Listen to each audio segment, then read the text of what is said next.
ایک لڑکی کی شادی ہو گئی اور وہ اپنے شوہر کے گھر آ گئی، لیکن ساس کے ساتھ اس کی پہلے دن سے نہ بنی۔ آہستہ آہستہ ساس اور بہو کی تکرار روز کا معمول بن گئی۔ ایک دن لڑکی تنگ آ کر ایک حکیم کے پاس گئی جو اس کے والد کے قریبی دوست تھے، اور ان سے کہا کہ وہ کوئی ایسا زہر اسے دے دیں جو وہ اپنی ساس کو کھلا کر ہمیشہ کے لیے روز کی تو میں سے اپنی جان چھڑوا لے۔ حکیم نے کہا کہ اگر تیز زہر دیا تو تمہاری ساس کی موت کا الزام تمہیں پر آئے گا، کیونکہ روز روز کے جھگڑوں سے سارے گھر اور محلے والے آگاہ ہیں۔ ایک معجون اسے دیا اور کہنے لگے یہ دوا تھوڑی تھوڑی کر کے ہر روز کھانے میں ملا کر اسے کھلاتی رہو۔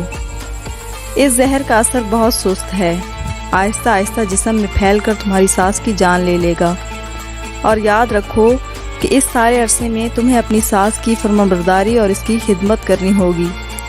بہو نے ایسے ہی کیا، روز معجون کی تھوڑی سی مقدار کھانے میں ملا کر اپنی ساس کو دے دیتی، اس کے ساتھ مہربانی اور محبت سے پیش آتی۔ ساس بھی اس کے اچھے سلوک سے متاثر ہوئے بغیر نہ رہ سکی، اور آہستہ آہستہ اس کا رویہ بھی بہتر ہوتا گیا۔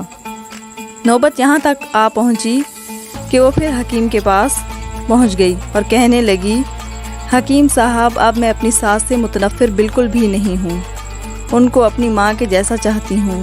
آپ سے درخواست ہے کہ اب کوئی ایسی دوا دے دیں کہ میں اپنی ساس کو کھلا کر زہر کا اثر ان کے جسم سے زائل کر دوں۔ حکیم صاحب مسکرا کر کہنے لگے، بیٹی فکر مند نہ ہو، جو معجون میں نے تمہیں دیا تھا وہ زہر نہیں تھا، ایک بے ضرر معجون تھا۔